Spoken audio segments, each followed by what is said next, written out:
इस कार्यक्रम के प्रायोजक हैं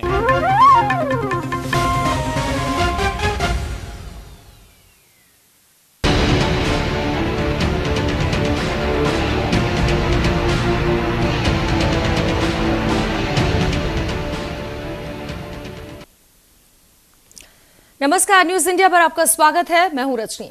बिहार के सियासी संकट पर अब महागठबंधन के सभी दल यही सोच रहे हैं कि ये संकट टले तो सबकी पीड़ा मिट जाए। अब तक आरजेडी से भ्रष्टाचार का हिसाब मांगने वाली जेडीयू के तेवर नर्म पड़ गए हैं। जेडीयू प्रवक्ताओं को हिदायत दी गई है कि वो तेजस्वी मामले पर संयम बरते। कांग्रेस ने भी अब हाईकमान के निर्देश पर जेडीयू और आरजेडी के बीच सुलह की कोशिशें तेज कर दी हैं। शरद यादव के जरिए नीतीश को समझाने बुझाने के प्रयास चल रहे हैं।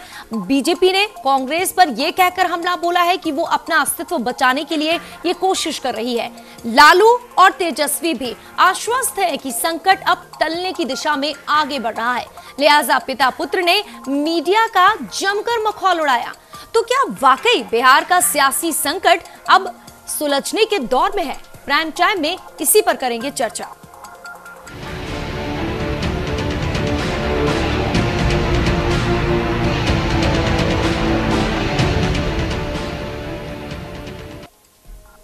तेजस्वी पर तीखे तेवर दिखाने वाली जेडीयू अब नरम पड़ गई है। प्रवक्ताओं को हिदायत दी गई है कि वो संयम बरतें। कोशिश अब बिहार का सियासी संकट टालने की है। देखिए इस रिपोर्ट में।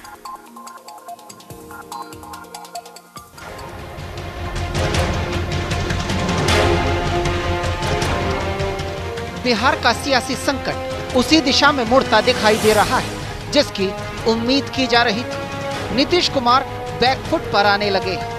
जेडीयू प्रवक्ताओं को हिदायत दी गई है कि वो तेजस्वी के इस्तीफे मामले पर अब संयम बरतें। लिहाजा अब तक हमलावर रहे जेडीयू प्रवक्ताओं की भाषा संयमित और मर्यादित नजर आ रही है। सीबीआई ने बिंदुवार एफआईआर डॉक्यूमेंट्री एविडेंस के साथ किया। पॉलिटिकल सवालों पर जनता की अदालत में लोग जिम्मेदार है। तो जनता जो जानना चाहती है, क्योंकि हम गठबंधन के कटक दल हैं, हमारे जीरो टॉलरेंस पर जनता ने हमको जनादेश दिया है, तो हम तो यह उम्मीद करेंगे हम पर अलग अलग आरोप लगा देगा, हम उसको बर्दाश्त करेंगे। ये मेरी राजनीतिक संस्कृति नहीं रही है। गठबंधन के मुखिया आदरणीय नीतीश कुमार, तो गठबंधन धर्म का सम्मान, एक दूसरे का सम्मान किया जाना भी आवश्यक है। इसलिए हम अनुरोध कर रहे हैं कि ना कोई असमंजस की स्थिति है, ना कोई समय सीमा निर्धारित की गई है। हम लोगों ने साफ कहा है कि जिन पर आरोप लगा है वो उन आरोपों को बिंदुवार क्रमवार जवाब देना चाहिए, क्योंकि जनता मालिक है और हम सब सेवक हैं, जन सेवक है। जनता मालिक के, हम लोग सेवक हैं, नौकर हैं। तो मालिक को संतुष्ट होना चाहिए और मीडिया उसकी एक सबसे बड़ी स्तंभ है। उनको भी संतुष्ट होना चाहिए जो आरोप लगे हैं। आरोप के आधार पर उन पर मुकदमे हुए, एफआईआर हुआ है। तो एफआईआर हुआ है तो बिंदुवार उनको जवाब देना चाहिए, क्योंकि जनता के ही मालिक है और जनता ही सर्वोपरि है। जनता ही मुझको प्यार देती है और कान पकड़ करके बाहर भी कर देती है। इसलिए जनता को, अपने मालिक को सही चीज का उत्तर देना चाहिए। पूरे मामले में धक्का मुक्की, जिल्लत और मारपीट तक सह चुकी मीडिया का अब मखौल उड़ाया जा रहा है। तेजस्वी ने ट्वीट करके मीडिया को नसीहत दी कि उत्पाती सूत्रों के नाम से मीडिया का एक वर्ग है जो बीजेपी का एक सूत्रीय कार्यक्रम चला रहा है। उन पर जोरों से हंसी आ रही है। भूंजा खाओ, मस्त रहो। इधर बेटे ने लोकतंत्र के चौथे स्तंभ पर चोट की, तो उधर रांची में तेजस्वी के इस्तीफे के सवाल पर पिता लालू बौखला गए। पत्रकार से कहा कि तेजस्वी को क्या आपने जितवाया है? लालू जी, तेजस्वी इस्तीफा देंगे क्या? आप जिताए हैं नहीं, वहाँ से दबाव आ रहा है। चलिए साइड होइए। क्या आप नहीं दिलवाइएगा? आप जिताए हैं क्या? मामला ठंडा पड़ता जा रहा है। बीजेपी बराबर शोलों को हवा देने की कोशिश कर रही है, लेकिन जो माहौल बना था वो अब संकट टलने की दिशा में निकल पड़ा है। बीजेपी को नीतीश से कार्रवाई की उम्मीद भी है और वो महागठबंधन को कुर्सी का समझौता करार देने से भी नहीं चूक रहे। इस विषय पर श्रीमान नीतीश कुमार को फैसला करना चाहिए और नीतीश कुमार जी फैसला करें, ये हमारी अपेक्षा है। अगर उन्होंने अपना राजनीतिक जीवन शुचिता और ईमानदारी के साथ जिया है तो आज की तारीख में उनके उप मुख्यमंत्री के खिलाफ प्रामाणिक, प्रभावी और बहुत ही गंभीर आरोप लगे और इन गंभीर आरोपों का ईमानदारी से जवाब देने की जरूरत है। हमने किसी को राजनीतिक द्वेष से काम नहीं करना है, लेकिन आज बताना पड़ेगा कि अगर रेलवे विभाग में उनके पिताजी मंत्री थे और किसी को कॉन्ट्रैक्ट दिया गया तो बदले में जमीन दी गई कि नहीं दी गई। आज नीतीश कुमार समझौता कर ले भ्रष्टाचार से, सरकार चलती रहेगी, गठबंधन बरकरार रहेगा। सवाल इसका है, सबसे बड़ा प्रश्न यह है कि नीतीश कुमार कैसा एक्शन लेते हैं, कौन एक्शन, क्या एक्शन लेते हैं। क्योंकि नीतीश कुमार की जो छवि रही है, उन्होंने जीरो टॉलरेंस की बात की है, भ्रष्टाचार समझौता नहीं करने की बात की है। पहले एक उदाहरण है कि इस प्रकार के आरोप लगने के बाद मंत्रियों को हटाया उन्होंने मंत्रिमंडल से। आज वो कटघरे में खड़े हैं कि उनका उप मुख्यमंत्री इस प्रकार के संगीन आरोपों के घेरे में है और वो उनके साथ काम कर रहे हैं, वो क्या एक्शन लेते हैं, ये प्रश्न ज्यादा मौजूद है, ज्यादा समीचीन है। बहरहाल तेजस्वी या लालू के आरोपों पर अगर महागठबंधन के बीच कोई समझौता होता है या फिर कांग्रेस के दबाव में तेजस्वी पर कोई कार्रवाई नहीं होती है तो सबसे ज्यादा नुकसान नीतीश कुमार को उठाना पड़ेगा। ये संकट टल भी गया तब भी नीतीश की पीड़ा बढ़ा जाएगा। पटना से रोहित कुमार, अमित कुमार और रांची से ओम प्रकाश की रिपोर्ट, न्यूज इंडिया। महागठबंधन टूटेगा या बचेगा, ये हर कोई जानना चाहता है। चर्चाएं भी जगह जगह पर हो रही हैं कि आखिर क्या संकट के बादल छट गए हैं, संकट टले मिटे सब पीड़ा। क्या वाकई में ये हो रहा है या फिर सिर्फ दिखाने की कोशिश है। हमारे साथ मेहमान भी जुड़ते चले जा रहे हैं। सबसे पहले तो हमारे साथ वरिष्ठ पत्रकार जुड़ चुके हैं, इरशादुल हक साहब, बहुत बहुत स्वागत है। इसके अलावा सरोज तिवारी जी भी हमारे साथ जुड़ चुके हैं, कांग्रेस के नेता हैं। सरोज जी, आपका भी बहुत बहुत स्वागत न्यूज इंडिया पर। हाँ ठीक है, धन्यवाद। इरशादुल हक साहब, आपसे सवाल, क्या ये जो अल्टीमेटम दिया 4 दिन का कि तेजस्वी सोच ले क्या करना है, 4 दिन का वक्त दिया, कहा कि हम सिद्धांतों से समझौता नहीं करेंगे जेडीयू ने, क्या इन 4 दिनों में ये मामला अब ठंडा हो रहा है? क्या महागठबंधन के बादल छट रहे हैं? देखिए, एक तो जनता दल यूनाइटेड ने इस तरह का कोई अल्टीमेटम शब्द का इस्तेमाल नहीं किया कि हम अल्टीमेटम देते हैं, और ना ही उनके प्रवक्ताओं ने इस तरह की कोई बात की कि ये अल्टीमेटम है। एक नेता ने जरूर इस पे कहा कि वो 4 दिन के बाद इस पे फैसला लेंगे। पहला तो यह, दूसरा यह है कि जो अभी स्थिति बनी हुई है उसमें दोनों दलों की तरफ से अपने अपने तर्कश से तीर निकाले जा चुके हैं और हमला प्रति हमला दोनों तरफ से हो रहा है। लेकिन इस बात में ध्यान देने की बात सबसे प्रमुख यह है कि इस पूरे हमला में या प्रति हमला में कहीं भी जनता दल यूथ की तरफ से या आरजेडी की तरफ से कोई भी जो पहली पंक्ति का नेता है उस तरफ से कोई आक्रमण एक दूसरे पर नहीं हो रहा है। हाँ, यह जरूर है कि कल जो है सो प्रदेश अध्यक्ष जदयू के जो है वशिष्ठ नारायण सिंह, उन्होंने कहा है कि हम जो सरकार को फैसला लेना है वो तय कर लिया गया है, वो किया जाएगा।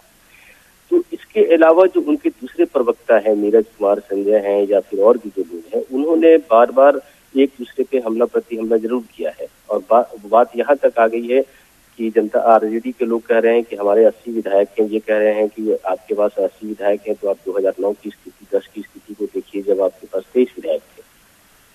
तो लड़ाई दूसरी या तीसरी पंक्ति के नेताओं में इस तरह की हो रही है, पहली पंक्ति के नेता की तरफ से कोई इस तरह का झगड़ा नहीं हो रहा है। इस बीच जो है सो अगर जदयू के प्रवक्ताओं के बयान को पार्टी का अधिकृत बयान अगर माना जाए तो उसमें नीरज कुमार ने पहले दिन जो प्रेस कॉन्फ्रेंस की थी उसमें ये कहा था कि वह बिंदुवार अपनी बातों को रखें, जनता की अदालत में रखें। उन्होंने यह नहीं कहा था कि आप जो सो अदालत में जाइए फैसला करिए, उन्होंने जनता के सामने रखा। तेजस्वी यादव ने अपनी सारी बातें जनता के बीच रख दी है। अब नई बात नीरज ने जो कल कही थी वो ये कहा कि भाई ये जो आप कर रहे हैं, आपको लालू प्रसाद को अपनी संपत्ति की घोषणा करनी चाहिए। यह बयान जो है एक तरह से दबाव का, बहुत ही बड़े दबाव का बयान है, क्योंकि यह बयान, इस तरह के बयान भारतीय जनता पार्टी की तरफ से आ रहे थे कि उनके पास 1000 करोड़ की संपत्ति है। तो तकनीकी रूप से नीरज का यह बयान बहुत कुछ नहीं कहता है, लेकिन इस बयान का अर्थ ये लगाया जाएगा कि लालू प्रसाद और उनकी जो परिवार के लोग हैं वो ये साबित करें कि उनके पास जो संपत्ति है वो अवैध संपत्ति नहीं है। पहला तो ये है। दूसरा, अब इसमें अंतिम चीज ये है कि भारतीय जनता पार्टी बार बार दुहाई दे रही है कि भाई जीरो टॉलरेंस नीतीश का टीआरपी रहा है, या जदयू के लोग भी यही कह रहे हैं। लेकिन व्यवहारिक तौर पे आप देखें तो मैं ये मानता हूं कि भ्रष्टाचार के खिलाफ कोई भी सरकार भ्रष्टाचार के विषय को एक हथियार के रूप में तो इस्तेमाल करती है, राजनीतिक मुद्दा के रूप में तो इस्तेमाल करती है, लेकिन वो उसके सियासत की के आदर्शवादी लकीर का हिस्सा कभी नहीं रहा है। अब इसकी आप मिसाल अरविंद केजरीवाल से देख सकते हैं, जो भ्रष्टाचार के खिलाफ ही सामने आए और सत्ता में आए और भ्रष्टाचार के आरोप उनके मंत्रियों पे या उनके लगे। यहाँ पे नीतीश कुमार की अगर बात करें, आज जनता दल यू की बात करें, तो कई तरह के मामले ऐसे आपको दिखेंगे कि 2005 के बाद से जब भारतीय जनता पार्टी के साथ उनकी सरकार बनी थी तो कई ऐसे नेता थे जिनसे उन्होंने भ्रष्टाचार के आरोप या किसी अपराध के आरोप पे इस्तीफा ले लिए थे। लेकिन कुछ ऐसे नेता जरूर है भारतीय जनता पार्टी के जिसमें प्रेम कुमार के ऊपर ही एक दो केस हुए थे। अच्छा, यानी आप कह रहे हैं जिस नैतिकता, जिस भ्रष्टाचार की बात करते हैं बस वो नेता कहते हैं, करते कुछ। हमारे साथ मेहमान जुड़ गए हैं, प्रेम रंजन पटेल जी, बीजेपी के नेता भी जुड़ चुके हैं। स्वागत है आपका बहुत बहुत। और जेडीयू की तरफ से इस चर्चा में भाग ले रहे हैं सैयद अफजल अब्बास साहब, बहुत बहुत स्वागत है आपका न्यूज इंडिया पर। सरोज जी, सबसे पहले आपसे सवाल कर लेते हैं, क्या आप लोग कोशिश कर रहे हैं महागठबंधन के जो जेडीयू आरजेडी में जो कुछ चल रहा है, आप क्या कर रहे हैं, सुलझाने की कोशिश में लगे हुए हैं? सोनिया गांधी की तरफ से क्या कुछ निर्देश? देखिए, ये तो निश्चित रूप से आप समझ लीजिए कि कोई भी जब इश्यू होगा तो बड़े लीडर्स उसको सुलझाने की कोशिश करेंगे, क्योंकि महागठबंधन को जनता ने मैंडेट दिया है, एक साथ आप चुनाव लड़े हैं और एक साथ आपको सरकार बनाने का और बहुत विस्तार से आपको सरकार चलाने का मैंडेट मिला है, इससे कोई इनकार नहीं कर सकता। दूसरी बात, जहां तक बात है कि सिर्फ हम एफआईआर नॉर्मली की एक सामान्य सी प्रक्रिया है, आप किसी पे झूठा एफआईआर भी कर देंगे तो क्या अब वो इस्तीफा देता चले? एक बात ये है। दूसरी बात ये है कि नैतिकता का मानदंड क्या सबके लिए बराबर नहीं होना चाहिए? क्या एक ही व्यक्ति के लिए कोई नैतिकता का मानदंड दिखाई दे? बाकी क्या सेंट्रल में बहुत सारे मिनिस्टर्स हैं, उनको नहीं करना चाहिए इस्तीफा, जिनपे की चार्जशीटेड हो चुके हैं, एफआईआर नहीं चार्जशीटेड हो चुके हैं? कुछ लोग जो बलात्कार जैसे संगीन आरोप में हैं, और उन लोगों को क्या इस्तीफा नहीं ले लेना चाहिए? मुझे बीजेपी के राष्ट्रीय अध्यक्ष अमित शाह जी का एक बयान याद आता है, जब ये राष्ट्रपति चुनाव से पहले लालकृष्ण आडवाणी, उमा भारती वगैरह, कल्याण सिंह वगैरह सब चीज का चार्जशीटेड हुए थे, तब इन्होंने कहा था हमारी पार्टी इस्तीफा नहीं दिया करती, आप लोग निश्चिंत होकर सरकार में रहिए, इस्तीफा हमारे यहाँ नहीं होता है। जब इस तरह का बयान किसी पार्टी का राष्ट्रीय अध्यक्ष देता है, उस पार्टी का कोई छोटा मोटा नेता जो बिहार स्तर का नेता है वो इस्तीफा रोज मांगता रहे तो थोड़ा शोभा नहीं देता। दूसरी बात यह है कि उसकी बात तो है ही नहीं। अब नैतिकता की बात पे भी आ जाइए तो हम हर चीज को नैतिकता में भी अगर समझें, लेजिटिमेसी को भी समझें कि अगर कोई चीज बड़ी लेजिटिमेट तरीके से हो सकता है कि नैतिकता के आधार पे वो लगता हो कि सही नहीं है, लेकिन अगर लेजिटिमेट है, ये प्राइमा फेसी, मैं जज नहीं हूं, मैं कोर्ट नहीं हूं, लेकिन अगर प्राइमा फेसी लगता है कि लेजिटिमेट है लेकिन वो नैतिक नहीं है, तो अगर वो भी आधार बना दे तब तो हिंदुस्तान भर में जितने व्यापारी हैं, जितने नेता हैं, सबको इस्तीफा देके बाहर हो जाना आपके पड़ेगा। साथी भी इंतजार कर रहे हैं, सैयद अफजल साहब के पास चलते हैं। सैयद अफजल साहब, क्या नीतीश कुमार जिन सिद्धांतों की बात करते हैं, जिसकी आप लोग बात करते हैं, इसी सिद्धांत के चलते, जीरो टॉलरेंस के चलते आप लोगों ने 3-3, 4-4 मंत्रियों के इस्तीफे लिए, यहाँ पर वो नजर आएगा या फिर बैकफुट पर नीतीश आ गए? नहीं, नीतीश कुमार जी का बैकफुट पे आने कोई सवाल ही नहीं पैदा होता। और बिल्कुल आपकी जो पत्रकार महोदय वहां बैठे हुए हैं, जो बिहार की, मैं पूरी तरह की बातों से सहमत हूँ। उनकी एक एक सेंटेंस में सुन रहा था, चूंकि हम फोनों पे हैं, रोड पे है। मैं इतना जरूर कहूंगा कि नीतीश कुमार का जो अपना एक इमेज है, एक छवि है, एक उनका जो परसेप्शन बना हुआ है कि वो बहुत, उसको किसी भी कीमत में खत्म करना नहीं चाहेंगे, नंबर एक। और बिल्कुल सही बात यह है कि प्रेस कॉन्फ्रेंस में नीरज जी ने यही कहा था कि बिंदुवार जो है तथ्यों को लाके जनता के बीच में जाए। ये नहीं कहा गया था कि आप ये कोर्ट में जाएं। मैं बिल्कुल उनकी बात से सहमत हूँ।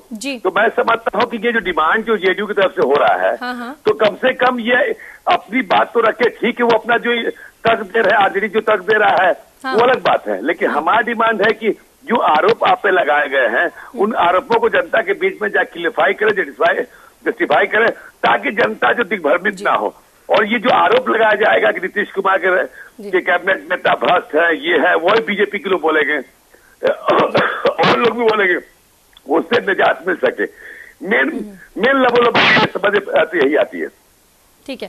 अब सैयद साहब, नीतीश की छवि हर कोई जानते हैं, चाहे मांझी की बात हो, इस्तीफा उनसे भी लिया, अवधेश सिंह से लिया, रामाधार सिंह जी से लिया, जो उनकी छवि रही है बेदाग नेता की, अब क्या उसको देखते हुए तेजस्वी को इस्तीफा नहीं देना चाहिए? कि नीतीश पर इतना धर्म संकट क्यों वो पैदा कर रहे हैं? अगर इस्तीफा दे देंगे तो क्या हो जाएगा? बिल्कुल, नीतीश कुमार जी का माननीय अध्यक्ष, पार्टी के राष्ट्रीय अध्यक्ष है, बिहार के मुख्यमंत्री, उनका कोई इससे बयान नहीं आया। लेकिन अगर बयान आया भी तो उनका ये कहा कि अब गेंद तो उनके पाले में, ये तो आरजेडी पे आरोप लगाया गया, मेरे ऊपर तो आरोप नहीं लगाया गया कि सीबीआई का जांच है या हमारे किसी नेता या किसी एमपी या किसी एमएलए या मंत्री के ऊपर। तो जाहिर सी बात ये सोचने की विषय है। और ये मसला लालू यादव जी सुप्रीमो है आरजेडी के, उनको फौरन सॉर्ट आउट करना चाहिए ताकि ये नौबती नहीं आती है। जरूरत महसूस हो रही है, नीतीश की छवि को देखते हुए जरूरत महसूस हो रही है तेजस्वी के इस्तीफे की, शायद आप ये कहना चाह रहे हैं। हाँ, तो वही तो मैं कह रहा हूँ कि इसमें तो लालू यादव जी को, जो कि गठबंधन की सरकार है, और यकीन मानिए जिस परिस्थिति में महागठबंधन बनाया गया था, बिहार की 10 करोड़ आवाम ने जो एक मैंडेट दिया था, ये तोड़ने के लिए नहीं दिया था, दिया था कि सरकार चलाने के लिए, और सरकार स्वच्छ चलाने के लिए, और इसमें कोई आरोपी ना हो। तो ये सभी देखते हुए लालू यादव जी को, जो राष्ट्रीय अध्यक्ष है आरजेडी के, उनको फैसला लेना चाहिए ताकि ये जितनी भी चीमागोइयां आज की मीडिया में चल रही हैं, कोई टूट गया, जुट गया, भाग गया, सबर्ट हो गया, तरह तरह की जो अफवाहें कहें या सही है, जो भी हो बातें आ रही हैं, इससे पूर्ण विराम लग जाएगा। मैं तो यही कह रहा हूँ कि हम लोगों ने तो यही मांग किया था कि ये जो गेम जो है अब आरजेडी के पाले में, उनको फैसला देना है, जदयू को फैसला नहीं देना है, जदयू ने अपना डिमांड किया है। ठीक है, वाकई में बहुत सही समझना है आप लोगों को, धर्म संकट भी है, सरकार को बचाना भी है, नीतीश बाबू की जो सुशासन की छवि उसे ही बजाय। प्रेम रंजन जी, आरजेडी के विधायक ने, भाई वीरेंद्र ने तो ये भी कह दिया कि ये सब कुछ बीजेपी करवा रही है, बीजेपी लाट टपका रही है। अब आप क्या करेंगे? सब कुछ ठीक हो रहा है। सूत्रों के हवाले से खबर तो ये भी आ रही है कि सोनिया गांधी ने ये कह दिया है कि राहुल पीएम की दौड़ में शामिल नहीं है, यानी सीधे सीधे नीतीश को चारा डालने की कोशिश की गई है। सब कुछ ठीक ठाक हो रहा है, फिर आपका क्या होगा? नहीं, हमारा क्या होगा, हम तो चाहते भी नहीं है कि गठबंधन, महागठबंधन टूटे, महागठबंधन चले। और मैं चाहता हूं कि 5 साल के लिए अगर बिहार की जनता ने चुना है तो 5 साल चले, लेकिन 1.5 वर्षों के अंदर में जिस प्रकार की स्थितियां पैदा हुई है, ये 5 साल और चले तो क्या होगा, कैसे महाभारत होंगे, किस प्रकार के जो ऐसे होंगे, ये पूरे बिहार ही नहीं, पूरा देश नहीं। तो आप ही लोग तो कह रहे हैं ना कि मांझी ने इस्तीफा दे दिया, बीजेपी कोटे के जो मंत्री थे उनका इस्तीफा लिया था, तो अब तेजस्वी का इस्तीफा। आप लोग तो दबाव डाल रहे हैं, तो बार बार कहा जा रहा है कि बीजेपी लाट टपका रही है, सत्ता में आने के लिए चाहती ही नहीं है। बीजेपी को सत्ता का कोई भूख नहीं है, हम केंद्र की सत्ता में है, 17 राज्यों में हम सत्ता में है, इसलिए जो लोग सत्ता से बाहर हो गए उनको सत्ता की चाहत बनी हुई है। वो चाह रहे हैं कि इशारा किसकी तरफ है? कहीं कांग्रेस की तरफ इशारा तो नहीं हो रहा आपका? चाहे वो जैसे हो। और मैं कांग्रेस के साथी का भी जैसे सुन रहा था, ये सारे मामले पहले सुन लिया जाए, ये सारे मामले कोई हमारे समय का नहीं है, भारतीय जनता पार्टी के सरकार के समय का नहीं है।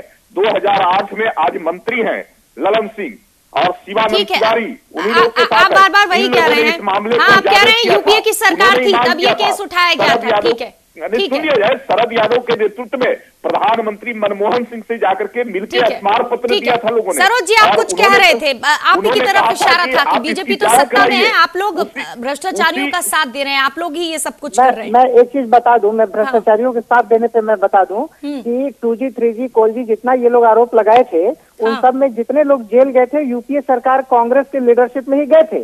अभी 3 साल इनका हो गया, एक चपरासी तक जेल नहीं भेज पाए हैं, ये न एक कदम आगे बढ़ा पाए हैं। तो ये लोग भ्रष्टाचार को पालने वाले लोग हैं, ये लोग तो आरोप लगा ही नहीं सकते। ये सब तो अपना जबरदस्ती का जैसे गलफितरी करना करते हैं। दूसरी बात अब आ गई है कि अब विनोद राय को भी ये लोग तंग करने शुरू हो गए, लेकिन खैर उस बात को छोड़ दीजिए, मैं अभी नहीं जा रहा।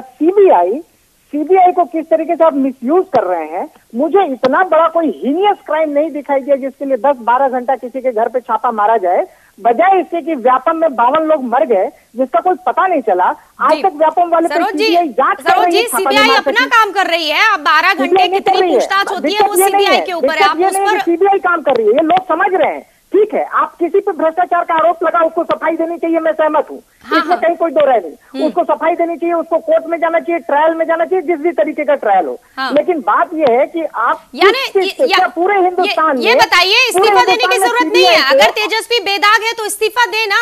इसके पहले मंत्रियों का नीतीश ने इस्तीफा लिया है। देखिए, ट्रायल में जाए, उनको उनका विवेक और वो क्या करेंगे नहीं करेंगे। मैं तो सिर्फ इतना सोच रहा हूँ, एक आम जनता होने के नाते, एक आम आदमी होने के नाते, आप क्या करेंगे? आप महागठबंधन के साथी हैं, आप क्या करेंगे? आप महागठबंधन के साथी हैं, किसके साथ है? नीतीश के सिद्धांत, नीतीश के सिद्धांत या लालू के लाल के साथ? किसके साथ है? नीतीश के सिद्धांत के साथ है या लालू के लाल के साथ है?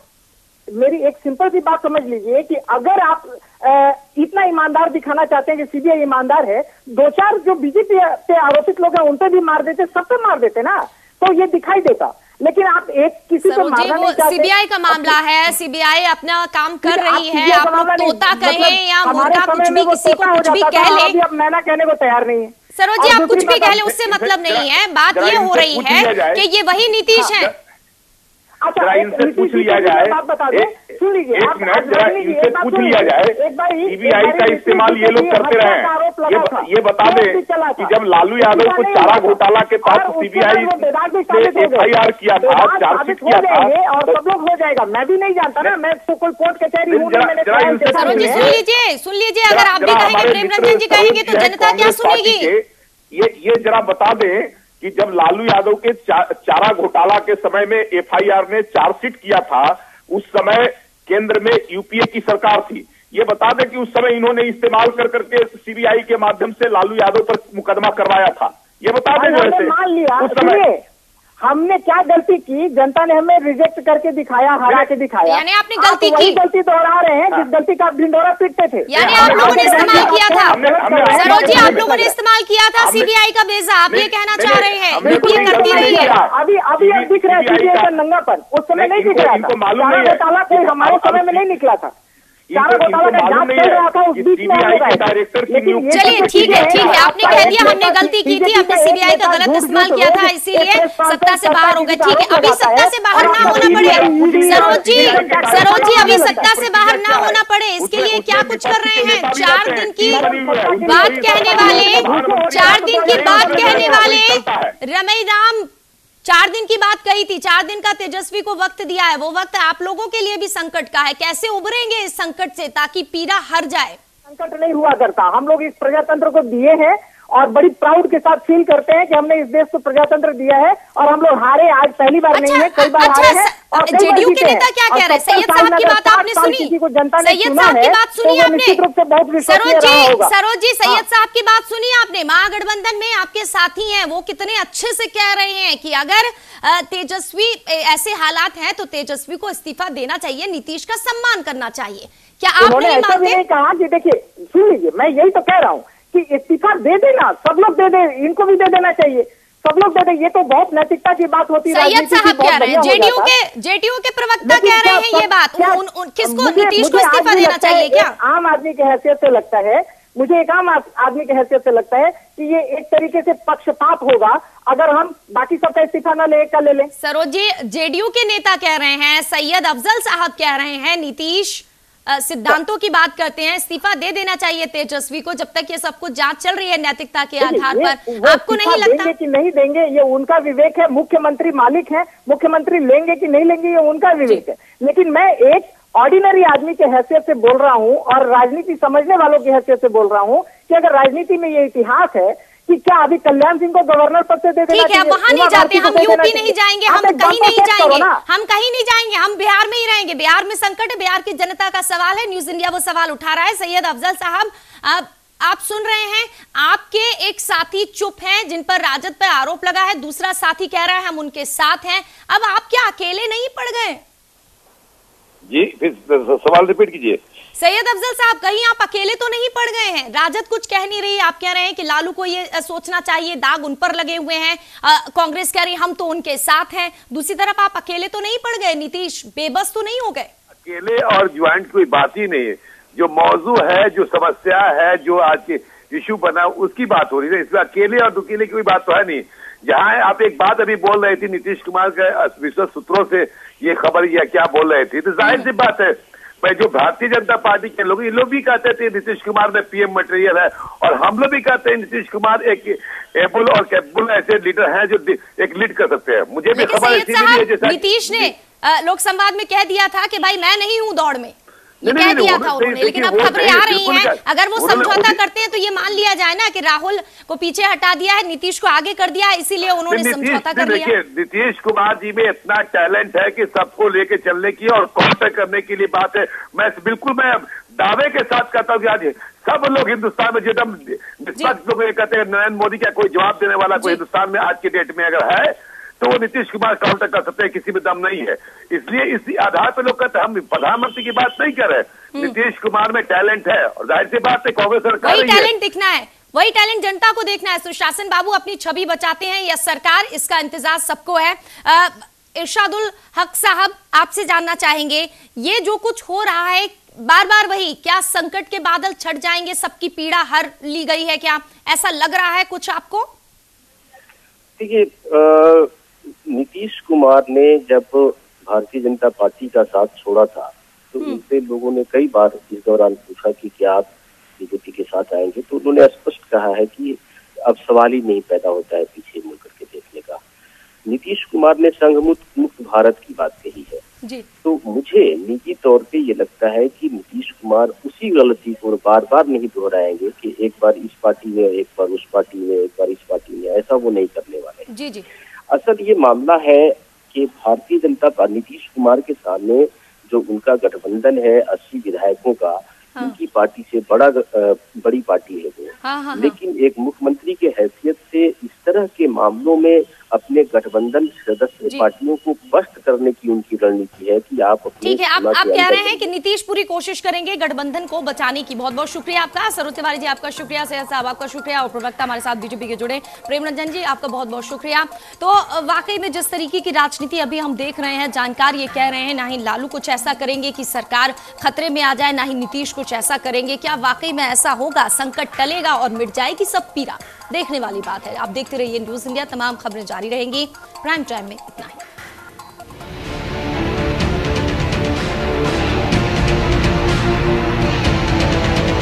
आप हमारे चैनल को YouTube पर सब्सक्राइब कर सकते हैं न्यूज़ इंडिया निम्स पर। इसके अलावा आप ट्विटर पर भी हमें न्यूज़ इंडिया 17 पर फॉलो कर सकते हैं। फेसबुक पर आप newsindia.nimsUnai पर हमें लाइक कर सकते हैं।